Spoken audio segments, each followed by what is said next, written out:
Assalamualaikum warahmatullahi wabarakatuh, Bang Jen di sini.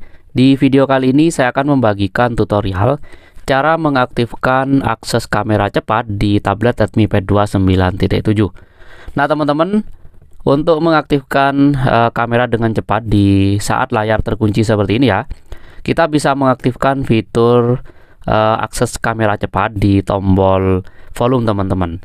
Untuk mengaktifkannya, kita bisa masuk ke setelan seperti ini. Setelah kita berada di setelan, di sisi kiri ya, kita cari di sisi kiri. Di sini ada dua sisi, kanan dan kiri. Kita cari di sisi kiri, cari pilihan layar kunci. Nah, ini dia ada pilihan layar kunci. Kita ketuk layar kunci. Selanjutnya di layar kunci cari saja pilihan luncurkan kamera, teman-teman. Dia ada di sebelah sini. Ada keterangannya. Tekan 2 kali tombol volume turun untuk membuka kamera saat layar terkunci. Kita aktifkan pilihan ini. Setelah itu kita coba untuk mengunci layar ya. Kemudian tekan volume turun 2 kali di sisi kanan sini di atas. Tekan 2 kali. Kita masukkan kunci layarnya. Dia akan langsung masuk ke kamera, teman-teman. Seperti ini.